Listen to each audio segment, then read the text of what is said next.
रबीउल अव्वल का महीना शुरू होते ही इस बात पर बहस होने लगती है कि जुलूस निकालना सही है या जुलूस ना निकालना सही है, झंडे लगाना सही है या झंडे ना लगाना सही है। जो लोग जुलूस में जाते हैं वो ये समझ रहे होते हैं कि हम ही हैं बस आशिक रसूल अब दुनिया के अंदर, बाकी जो लोग जुलूस में नहीं गए ये सब के सब काफिर, मुनाफिक, वहाबी। मैं झंडा लगा रहा हूँ, मैं ही हूँ आशिक रसूल, और ये जो झंडे नहीं लगा रहे हैं ये सब वहाबी और देवबंदी और बरेलवी और मुनाफिक और काफिर हैं सब। और जो झंडे नहीं लगा रहा होता है, जो जुलूस में नहीं जा रहा होता है, वो जुलूस में जाने वालों को समझ रहा होता है कि देखो ये बिदती हैं, देखो बिदती, देखो झंडा लगा रहा है बिदती, मैं हूं असली मुत्तकी परहेजगार। यही सबसे बड़ा फसाद है जो शैतान हमारे दिमागों में लाना चाहता है। तकब्बुर आ गया ना, तकब्बुर। मैं जुलूस में शामिल हूं, मैं समझ रहा हूं मैं ही जन्नत का हकदार हूं और मैं ही सच्चा आशिक रसूल। ये लोग जुलूस में नहीं गए, ये देवबंदी हैं, ये वहाबी हैं, ये मुनाफिक हैं, ये फलां हैं, ये सब के सब काफिर हैं। ये जो सोच आई दिमाग के अंदर, ये जो सोच आई दिमाग के अंदर कि मैं देखो मुत्तकी हूं, मैं बिदत पे अमल नहीं कर, ये सब बिदती हैं जो जुलूस में जा रहे हैं, ये झंडा लगा रहे हैं, सब बिदती हैं। ये जो सोच आई कि दूसरों के बारे में मैं जज बन गया, फलां ऐसा, फलां ऐसा, फलां ऐसा, फलां ऐसा, यही सोच है जो शैतान का रास्ता है। यही सोच है जो आपको जहन्नम की तरफ लेकर जाएगी। आज प्रॉब्लम इसी बात की है। कुछ लोग बैठ के झगड़ रहे हैं।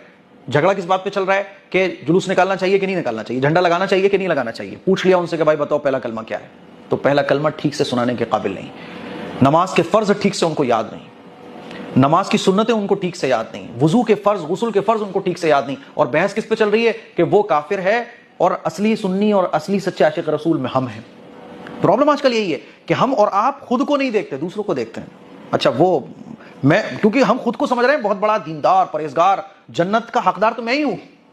यही सोच तो है जिसके बारे में अल्लाह के नबी सल्लल्लाहु अलैहि वसल्लम का इरशाद है कि जो शख्स के दिल में तकब्बुर आ गया अपनी इबादत पर, अपने दीन पर, अपनी इबादतों पर या अपने मसलक को लेकर किसी भी चीज पर तकब्बुर आ गया, तकब्बुर अल्लाह को पसंद नहीं है, बर्बादी तय है बिल्कुल।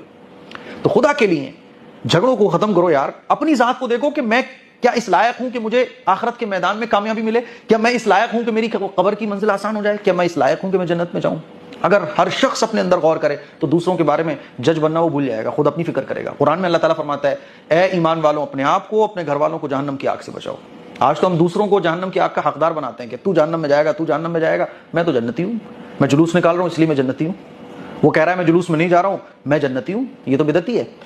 इसलिए मेरे अजीज भाइयों, मेरी बहनों, आप जुलूस निकाल रहे हो नहीं निकाल रहे हो, अपनी जात में गौर करो। क्या वाकई मेरे अमाल इस लायक हैं कि मैं जन्नत में जा सकूं? क्या वाकई मेरे अमाल इस लायक हैं कि मैं रसूलुल्लाह सल्लल्लाहु अलैहि वसल्लम की शफाअत हासिल करूं? क्या वाकई मेरे अमाल इस लायक हैं कि मैं जहन्नम की आग से बच सकूं?